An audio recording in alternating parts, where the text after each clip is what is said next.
Hello. Today I'm going to go through some bingo theory, how to approach a bingo board, how to read a bingo board, what squares to prioritize, what are some plays you should think about, what are some, well, just the general idea of how you should look at a bingo board. Uh, I'm Fox from Bingo Club. I'm an admin there.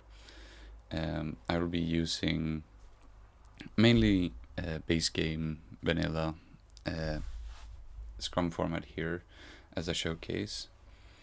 Um, but most of this still applies to a lot of the different formats. Things are going to change depending on how fast certain squares are, how uh, the layout is. It's a 2v2. All of these are going to affect exactly how you read a board, but in general, the core concepts are the same. So, what should you start with when you're reading a board? Well, I'll first go through what a board is. So let me start this match here. So on a bingo board, you it's a 5x5 set of 25 squares. You can make a bingo through a row, through a column, or through a diagonal. I remove that. Now, why is that important? Well, it's important because it means that certain squares are going to be more valuable in the sense that they can create more bingo threats. So this square, for example, you can only create two bingo threats here. You can only create the row and the column. Meanwhile, a square like this, it's actually more valuable in the sense that you now have three bingo threats. You can see that.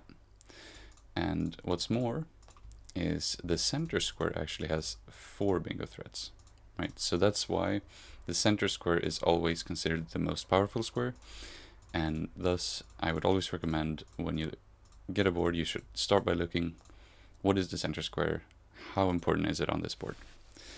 Now this is not a rushable center square. It's not a super slow center square though, so you should still be considering it. But really, when you want to look at a center square, you want to see how much synergy there is for it. So if you don't see anything immediate, then you can return to it later. What you should start with, ideally, is you should look at early squares and how many there are, how powerful they are. Are they on these diagonal squares or are they elsewhere?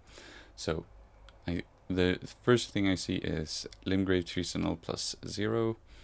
I see Acquire 3 Katanas. These are very strong squares on a diagonal. You can see this opposite diagonal is not very early. What are there any more early squares I can see here? Hues, caves. That's about it for early squares. Magma worm. But if there isn't much synergy, then it's usually not very good to do early. Yeah. Okay. So when you mark the early squares, you kind of want to look at these threats. So you can see that 3 early squares are on the same column, right? Or same row. And that means that you really want to block this. Oh, invaders as well. That's also early. Cracked bots is early as well. So you need to make sure that you can block these threatening early rows and columns. Now, whether that's by fighting for the fastest square, which I would say is Tree Sentinel here, or going for caves, or trying to split progress to make sure you get one of them. The theory is going to change a lot depending on boards. Different players are going to have different feelings towards what is the best strategy. In general, I would say it's a lot better to rush squares. So you don't want to split your rush squares too much. It's going to lose you time that you are going to want later. And it's going to make those rush squares less valuable, because the thing that makes these rush squares very valuable is just that they are very fast to do.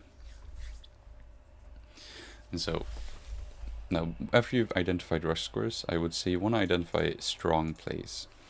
So what are some strong plays here? Well, okay, let's look. I see some something in Raya Caria. Is Raya Caria strong? Wet blades, that's strong. Okay. Is there more in Raya lucaria? And Celestial do, sort of. Not really. Actually, Celestial do and Loretta is very strong. And look at that. Loretta is a horse boss. Now that is strong. Godskin Noble you can also get to through Liurnia. So with that, you now have a very strong play in Liurnia here. So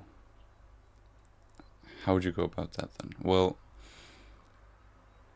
something you can consider here is that you want to really look for, so this is a strong synergy. You can also look for strong map presence. So you generally want to look at a board and you want to say how many squares are in Caelid, how many squares are in Liurnia, how many squares are in Altus and Limgrave and all of this.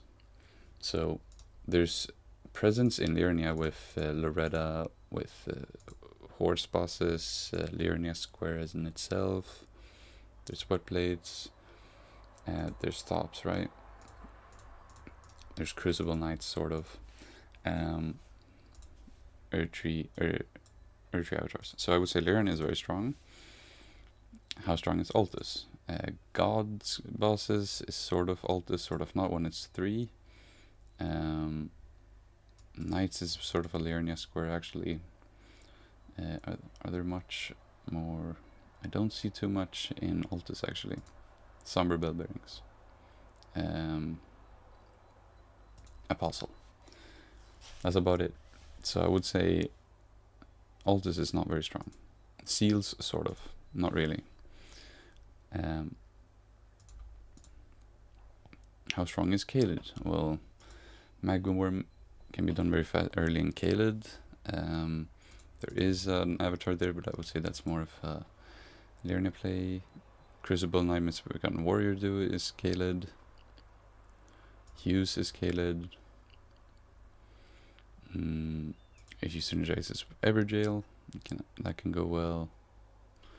There is an early Katanas if you go with Magma Worm here. There is a Webblade. There are very fast Duo-Tria bosses. So here you can actually see that with this you start to form, you can see if you can find these line threads that are very synergistic with that map presence. So if, for example, you go for this Liurnia play, right, and you don't recognize this line thread, then that can become a very, very problematic if they were to get this square and you have no presence in Caelid.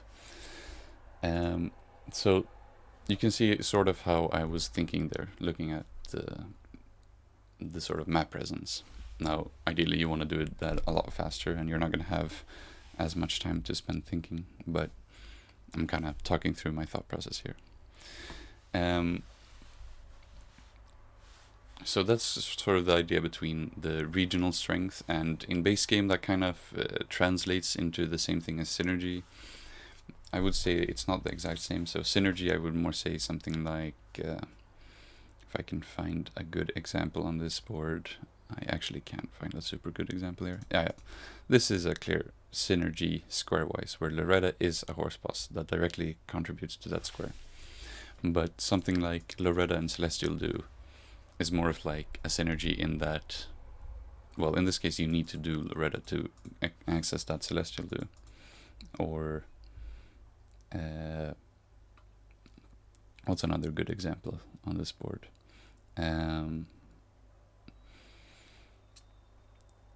I can't find another great example on this board. Yeah, like Hughes and Everjails, right? Where you need to, killing Hughes directly progresses this square. That's a very clear synergy, whereas something like Wetblades and Crucible Knight Misbegotten Warrior are sort of a synergy in that they're in the same spot. You kind of do them in a similar area. And like Magma Worm and Katanas are a synergy in that killing the Magma Worm and Caelid gives you a Katana, right? But Magma Worm and Duo-Tria bosses synergize in that the Magma Worm and Caelid is very close to Duo-Tria bosses. So you can see how that goes. How synergy doesn't necessarily mean that they progress each other, more that they're in the same area. Beyond just looking for line threads, you want to look for threatening shapes. So this is maybe a bit more complex, but like I was talking about with this play here of Thopsky in Raya Caria Academy into Loretta and Caria Manor, this is what we would call an L shape. And L shapes are very useful because if you can mark squares on one row and a column, you create two threads at the same time. So, and threads in the sense I'm talking about bingo lines, right? Now, this is actually maybe what you would call like an arrow shape because it's also engaging the diagonal. So an L shape would be more something like this, where you're threatening these two lines. And arrow shape would be something like that, or like this, right, where you're threatening the diagonal as well.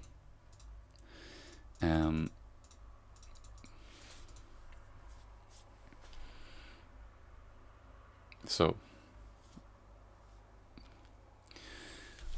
what the benefit of these threatening shapes is that you're distracting your opponent and you're creating more threats than you're getting more value out of each square because you're creating two threats at the same time. So if you're just threatening one line and you're doing some other things like, well, it's hard to show, but you're doing things like this, right? You're getting like some easy square over here and you're threatening this line over here. It's very hard to not do an L shape, but as you can assume something like this line is blocked or something. Then you're telegraphing what play you want to do or what play is powerful for you. And so you're giving off more information, or rather you're not giving off more information, it's you're telegraphing is what I mean to say. You're telling them what is what they should block and what they should do and how they should respond. And when you create more threats with these L shapes, you are now creating more information for them to digest and more problem because they have to choose how to prioritize and what to prioritize based on what they think you are doing, based on what they think your progress is, and based on what squares are more accessible for them to do. So let's say, for example, in this case, you go into Liurnia and you grab maybe Thopsky and Loretta, and then very soon after you grab Celestial Dew, and now it's kind of telegraphed. Okay, now they should have a very clear idea. You get Loretta and then you get Celestial Dew very quickly afterward. Sometimes you shouldn't even get Celestial Dew here. We'll get into that theory in a bit. But the idea here is you have this L shape here. Now, if you want to progress this row 2, you want to grab the web plates, right? And you're going to want to grab Apostle and Everjails. Now, Everjails synergizes with Night Bosses. It synergizes with staying in Liurnia and killing bosses there. And Apostle is very quick boss in Altus. So this threat is sort of slow. This is a threat that you can keep hidden very well. You probably would want wet plates in here just because it's a very nice block, since it would block the diagonal as well. But the idea is this row 2 is slow and it's very it's not very fast, it's not very progressive. This line here with noble and horse bosses, it's not necessarily super fast, but it's in a different place, right? So Apostle is in Volcano Manor. Horse boss is also kind of Liurnia though, and this would be Altus as well. Okay, well, so this was a bad example and I should delete the video. Alright, great. But the idea is that you're now creating more information for your opponent to digest. How should they respond? Should they block the Everjails? That's a long square. If you're actually going for row 5, that's bad. So more realistically, your opponent would here say, okay, let me go into Altus. That's going to take care of these two in case I need to block one of those. Or they would fight for something like Web Blades. Again, this is kind of in a vacuum. You don't know what your opponent is doing in this scenario. But you see the idea. If you're going for just a line, then something like this, then they would have a very good idea or a better idea of how they should block you, right? They can just fight for Altus, or they can read that you're going to Altus and try for Everjails, right? Let's say they did Hughes in Caled earlier. Okay.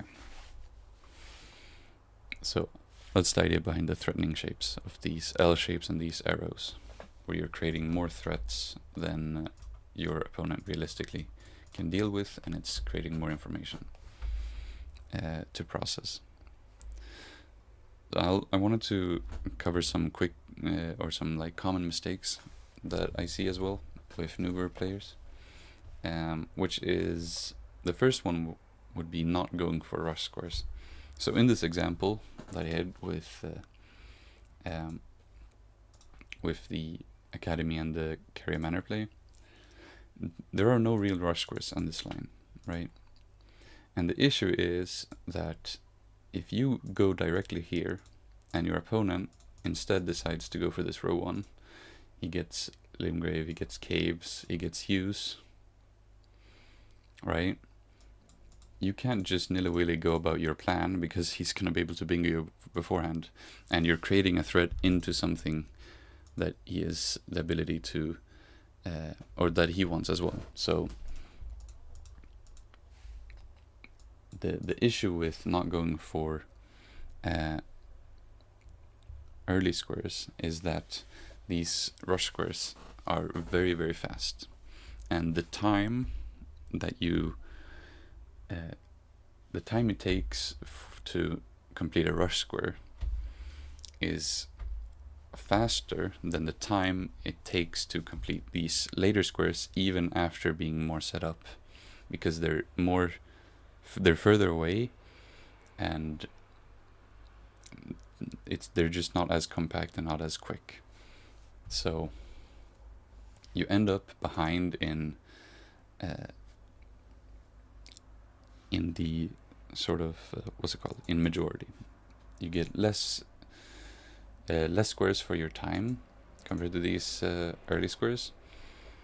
Well, that's not always the case, but there's another reason why it's always bad. Now in this board, you only really have you have your early game squares on like one column or one row here. But sometimes you will find early game squares on these very important diagonals, and they really help you build up threats.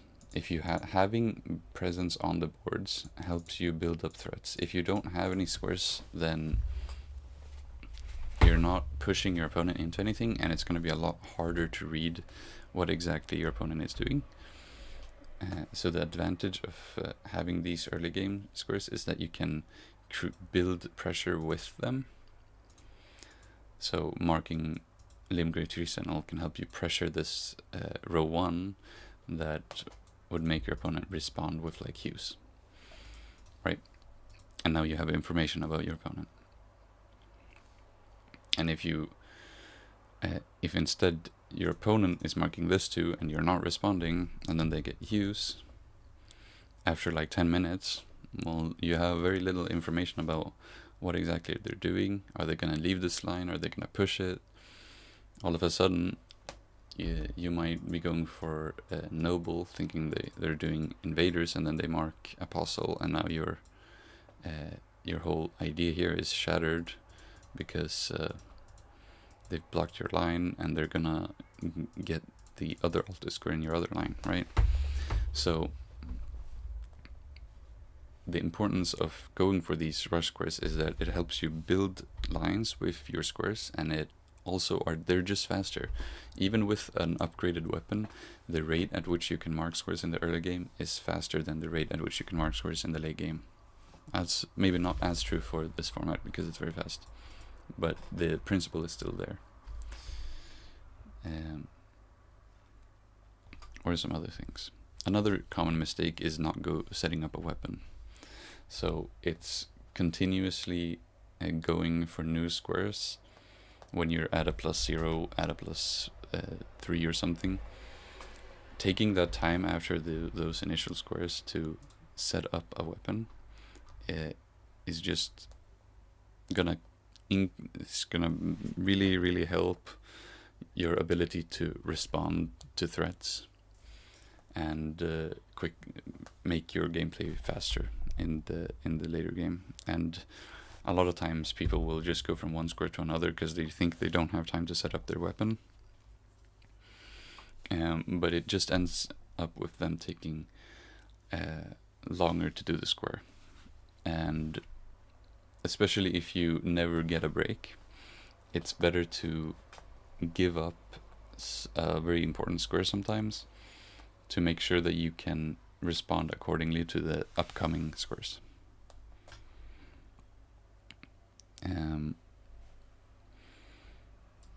So that's it for the sort of common stuff. There's a bit more I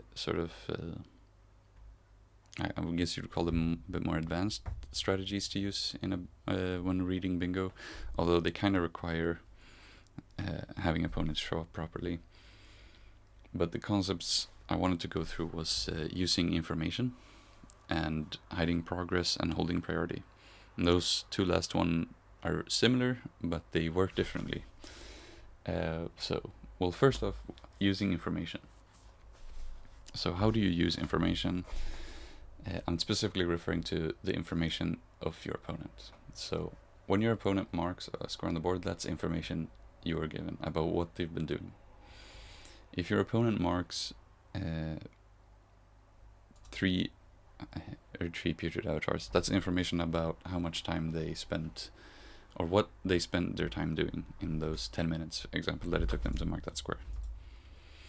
And if your opponent marks something like Crucible Lime is a Begun Oreo, that gives you information about how much progress they have into different areas of the map, depending on what time it is they marked it, right?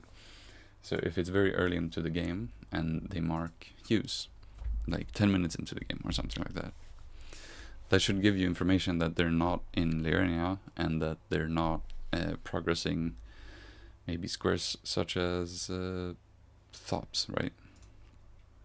Or Loretta. And you really need to use that information of where your opponent is, what your opponent is doing, to inform your decisions on what squares to prioritize. So when you do not have information, maybe it's a lot more important to get a square like Wet Blades, because it's a square on a diagonal. It's a square that helps you build this line, this L shape, and it's a fairly blockable square. But if you have information that your opponent spent the early game doing a magma worm and then got crackpots, for example, you should have that information that, okay, they were in Kaled for an early square and then they went into Liurnia. So they probably didn't go into the Crucible Night Must Begun fight to get that third wet blade, so you could probably hold off for it for a bit if you're already in Raya Lucaria. And maybe now you should more prioritize Loretta, right? Because it's on a line here. I feel like in this case you would probably already be working on that, but you get the idea.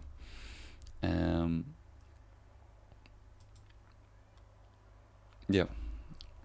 Now, using that information goes into hiding progress and holding priority. And hiding progress is different from holding priority in that hiding progress is what's not shown on the board, whilst holding priority is what is shown on the board. So, how hiding progress explicitly means that you're not marking squares that you should sort of have the ability to mark to not give information to your opponent. So let's say you go grab Dectus, you're in Altus, but you see your opponent marks something in Lernia. He marks Forever Jails. Alright, well, he's not been going to Altus now, so you have that information, and so you going to do Somber Bell Bearings is now just going to give information to your opponent about what you've been doing, and that's not great. Usually you want to hold information as much as you can, so instead here you would want to hide your progress. You would want to say, okay, let me grab a Grace and Altus, and then I'm going to port back and I will try to fight for Lernia boss sorcery only or something like that. Create a threat on the row 5 instead, or I will try to go into Kaled to fight for some progress there, whilst he's probably going to go to Altus. You get to waste his time because you already have that progress. So this is what hiding progress means. Now, it works differently from holding priority, because priority explicitly means what you have shown on the board. So if you mark, for example, Thopskis, now your opponent has the information you're in Raya Lucaria. They have information that you have priority on the wet blade square, because there's a wet blade there.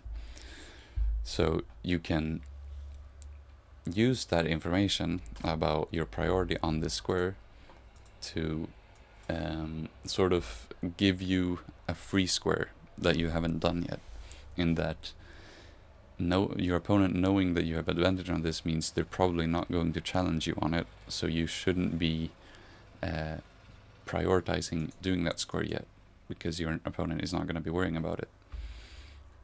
So after you do Thops, you should probably prioritize Loretta, right? Assuming you have some information about your opponent. So that's sort of demonstrating the holding priority. And then when you kill Loretta, you now have a priority on Celestial too. So you probably don't need to focus too heavily on that square, because your opponent is probably not there. And then obviously it becomes a game of chicken.